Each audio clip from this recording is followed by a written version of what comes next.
Hey, what's up everyone? Welcome back. In today's video update here, I'm going to go over or compound. Right now we are trading at $38.63, 24-hour volume. We're down 20% and market cap, we are down 2.08%. So heading over to our chart here, I'm going to quickly switch it over to our day because we can see essentially where the price is so far for today is a little alarming because we have the range so high, kind of looks like a little sword with the body mainly at the very bottom here. So we are going to experience some pushback coming down to this area of our trend line here that is continuously making a lot of higher or lower high peaks itself. But I do want to show you a chart pattern that may change it within today. So going into immediate short term for 4 hours, we do have a descending wedge pattern.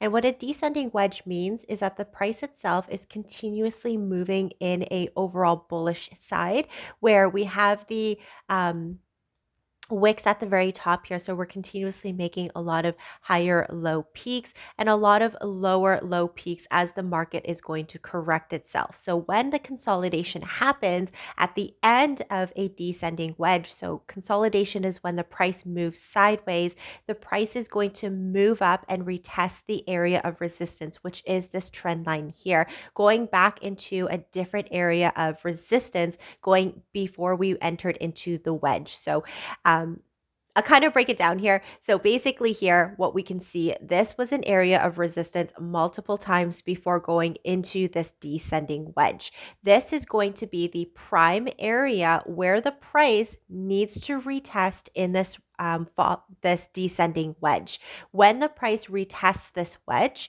and it breaks above it and closes above this area of resistance, then it's going to break out in the bullish completion of this descending wedge. And if we already see where the cursor is at, where this resistance line here is at $40.07, take a look at the volume profile off to the side here. It is going into a key area where we know there's a lot of orders at this dollar amount. So a higher volume in the supply in this demand zone. As we can see in the 4-hour time frame so far in this candle, it's a huge fight here between the bulls and the bears. And we know that because the body itself is signaling more at the bottom. We can barely see any wick at the bottom. We've matched at least 50% of the previous red candle. And again, this does give us hope. And it does give us a hint that the bulls are going to try to push the price again in this area of supply and demand.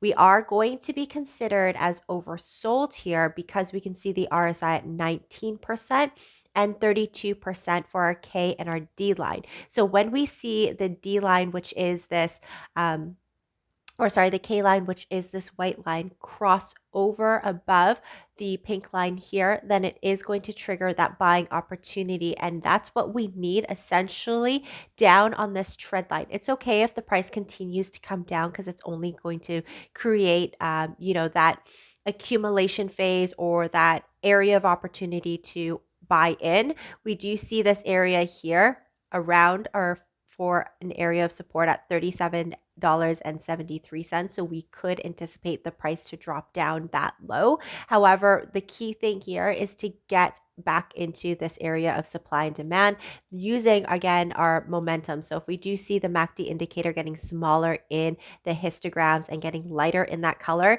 then we are going to be holding into an area of support roughly around the $37 again if the price does come down that area.